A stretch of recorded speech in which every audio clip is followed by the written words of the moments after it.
సరే అయితే ముందు నీ నిశ్చితార్థం అయిపోని తర్వాత నీ బిడ్డకి అప్పుడు గిఫ్ట్ ఇద్దు గాని. కానీ గుర్తుంచుకో, నీ గిఫ్ట్ను మేము చెక్ చేస్తాం. ఒకవేళ నువ్వు గాని హీరో కావాలని ట్రై చేయొచ్చు కదా, లేక ఏదైనా ప్లాన్ వేసి మమ్మల్ని ఇరికించాలనుకుంటావేమో. ఒకవేళ నువ్వు ఎక్స్ట్రాలు చేసావనుకో, ఒక్క విషయం గుర్తుపెట్టుకో, ఇదివరకు ఏం జరిగిందో మళ్ళీ అదే జరుగుతుంది. ఈ కిడ్నాపర్ని కష్టపడి చేరుకుంటావు, కానీ పిల్లాన్ని ఎన్నటికీ చేరుకోలేవు.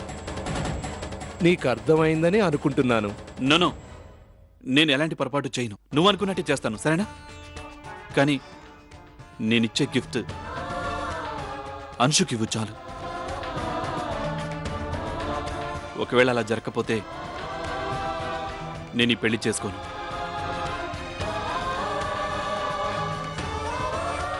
సరే అయితే నీ పెళ్లి జరగక ముందే నీ ఫోన్కి పిల్లాడి గిఫ్ట్తో పాటు ఫోటో కూడా పంపిస్తాను.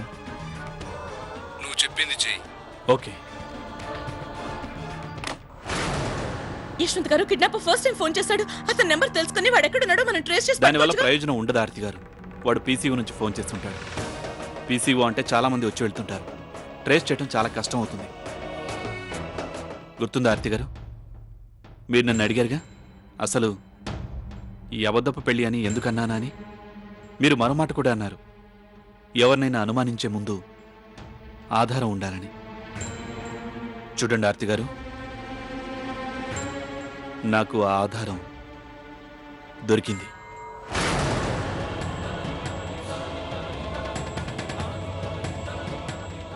కిడ్నాపింగ్ బయట వాళ్ళు ఎవరో చేయలేదు, ఈ ఇంట్లోనే ఎవరో చేశారు.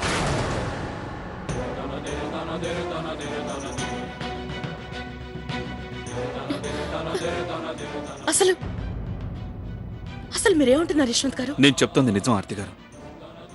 అందుకే నేను ఈ అబద్ధపు పెళ్లి విషయం మాట్లాడాను, నా అనుమానం కన్ఫర్మ్ చేసుకోవడానికి. చూడండి ఆర్తి గారు, మన మధ్య జరిగిన విషయం కిడ్నాపర్కి తెలిసిపోయింది.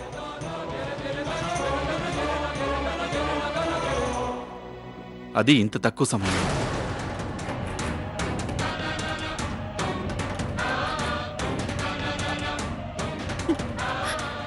కానీ మన ఇంట్లో వాళ్ళు ఎవరై ఉంటారు? అదే నేను ఆలోచిస్తున్న ఆర్తి గారు. అమ్మ, నాన్న, ప్రదీప్, ప్రణతి, అన్నయ్య, విధి వదిన, శోభాతయ్య, మామయ్య, వీళ్ళలో ఎవరు అయి ఉండరు. మరి ఎవరై ఉంటారు?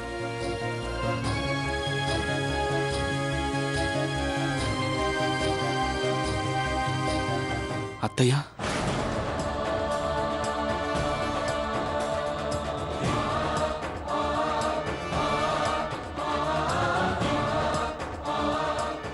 పిన్ని గారా? ఐఎమ్ షూర్ ఆర్తి గారు, దీని వెనుక ఆవిడ హస్తమే ఉందనిపిస్తోంది. తనే ఇదంతా చేస్తోంది. ఒక మంచి అమ్మాయిని చూశాను, మంచి కుటుంబం, చదువుకుంది, గుణవంతురాలు. మరి నేను తన ఫోటో తెప్పించినా?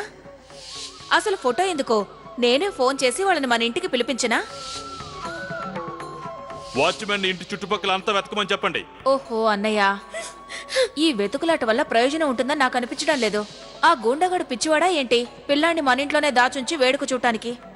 మరిక పూల మొక్క విషయం అంటారా? దాన్ని తోటమాలి నాటుండొచ్చు కదా. అవును, మీరంటుంది నిజమే. తనే ఇదంతా చేసుంటుంది. కానీ తనెందుకు నన్ను ద్వేషిస్తుంది? అదే నేను ఆలోచిస్తున్నాను ఆర్తి గారు.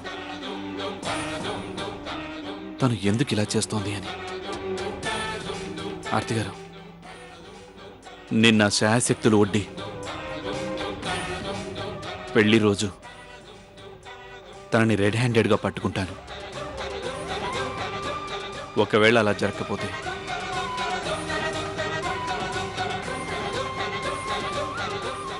ఆర్తి గారు, మనం శాశ్వతంగా విడిపోక తప్పదు.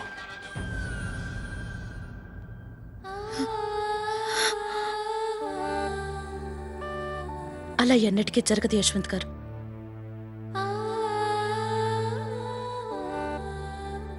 నాకు మీ మీద పూర్తిగా నమ్మకం ఉంది.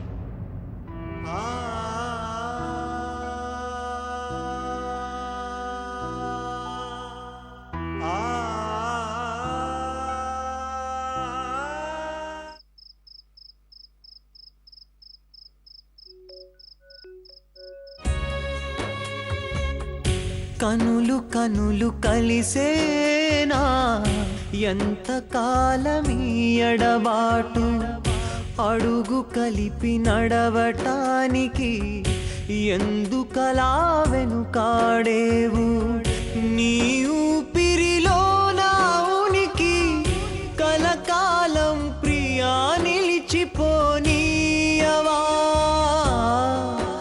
ప్రతి క్షణము గడిచే తరుణం గుండె కోతేగా మిగిలేది, ప్రతి క్షణము గడిచే తరుణం గుండె కోతేగా మిగిలేది, ఎంతైనా మనసేగా మనసింతేగా మనసింతే మనసింతే మనసింతే ఈ జీవితం తీరని బోదా. నన్ను విచిత్రమైన గమ్యానికి చేర్చింది ఆర్తి గారు. అర్థం కావడం లేదు. ఈరోజు రాత్రి గడిచిపోయేలోగా మన అనుషు దొరికితే చాలు అని అనిపిస్తోంది. లేక ఆ దేవుణ్ణి ఈ రాత్రి ఇలాగే ఆగిపోవాలని కోరుకోనా? అసలు అర్థం కావడం లేదు ఆర్తి గారు. ఎందుకంటే నేను మీ నుండి ఎన్నటికీ దూరం కాలేను.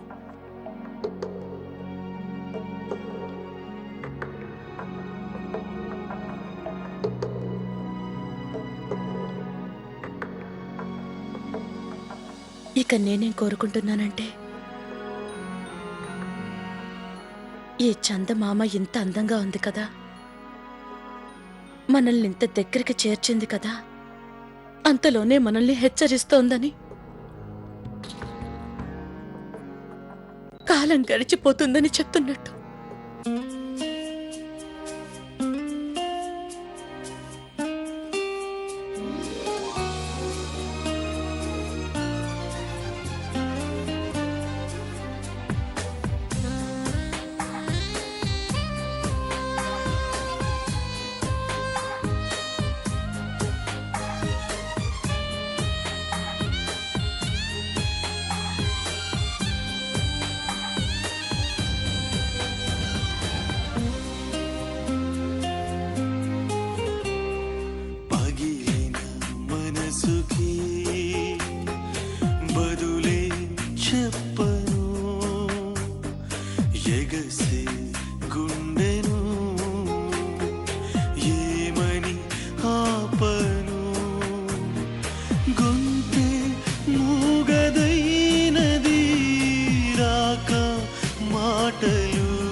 చేరువైతే నా మనసు నీదని మసిబారెనే ఒకసారిగా నాలోని ఆశలు కలలాగ దూరమైతే కనులెదుట నా చెలి మది వెల్లువై కురిపించెనే కన్నీటి ధారలే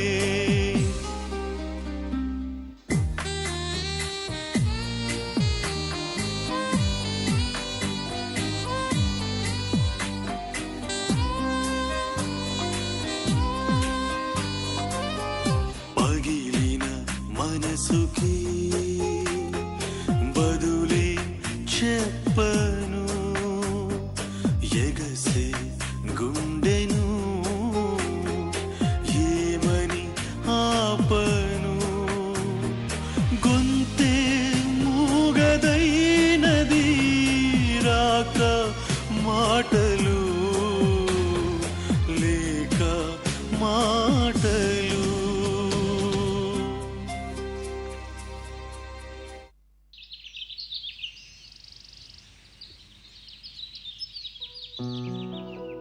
ఓహో ఏంటిదంతా? ఇంతవరకు నువ్వు అలంకరణ పూర్తి చేయలేదా?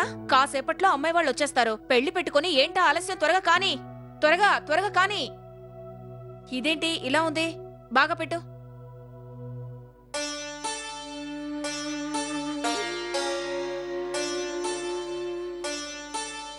విధి, ఏంటత్తమ్మా? ఈ శర్వాణి యశ్వంత్కివ్వు.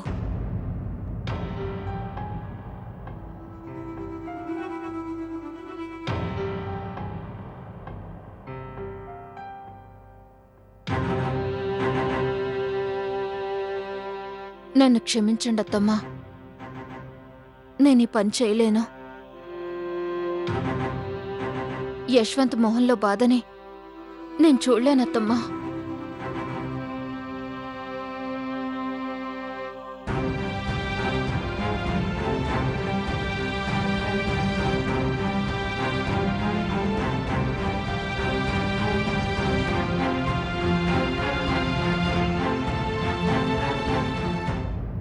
ఇలా ఇవ్వదునా, నేనిచ్చొస్తాను.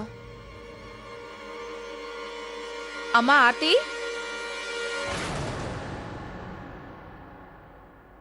అమ్మా ఆర్తి, యశ్వంత్ని నిశ్చితార్థానికి సిద్ధం చేయాలి.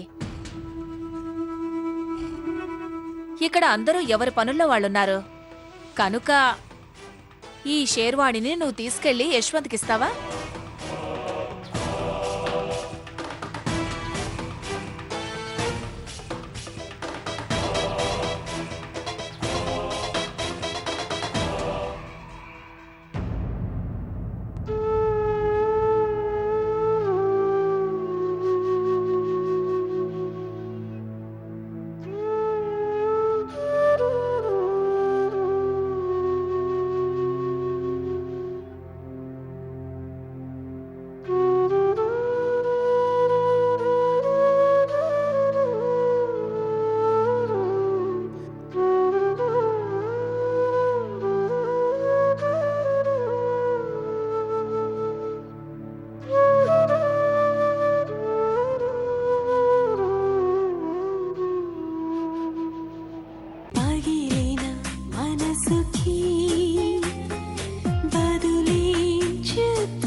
ఎంజాయ్ చేయక తప్పదు కదన్నయ్య.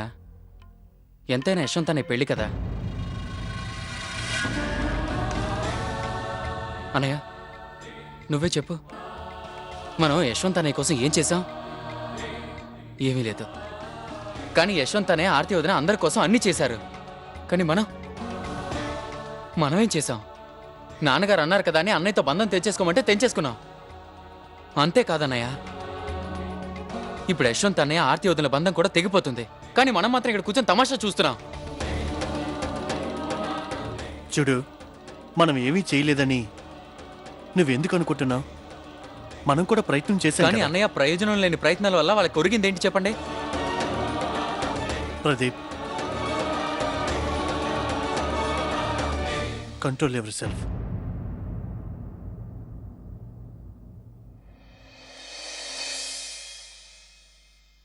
అంశు ఇంటికి వచ్చేస్తాడు కదమ్మమ్మ. అంశు తప్పకుండా వచ్చేస్తాడు. మనందరం ఇక కలిసే ఉంటాం. తాతయ్య, నానమ్మ, నేను, అంశు, పావని, మీరు, మమ్మీ, డాడీ, ఇంకా పెద్ద తాతయ్య అందరం కలిసి ఉండొచ్చు. అవునా అమ్మమ్మ? మేము ఆడుకోవడానికి వెళ్ళమా? వెళ్ళండి.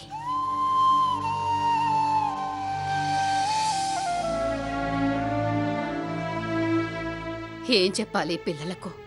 ఏ కుటుంబం కలిసి ఉండాలని వీళ్ళు కోరుకుంటున్నారో ఈ రోజు ఆ కుటుంబమే కూలిపోతోందని చెప్పాలా? బహుశా మనం పిల్లల జీవితాన్ని నిలబెట్టడానికి ఏదైనా ట్రై చేసుంటే మనకి ఏదైనా మార్గం కనిపిస్తే బాగుండేది.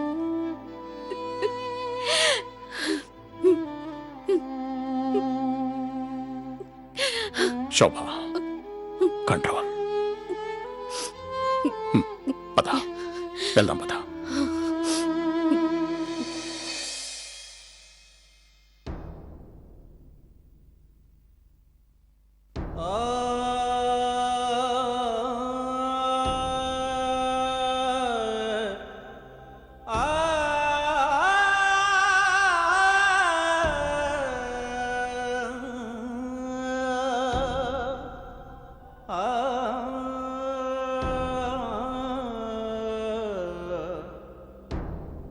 పునర్వివాహ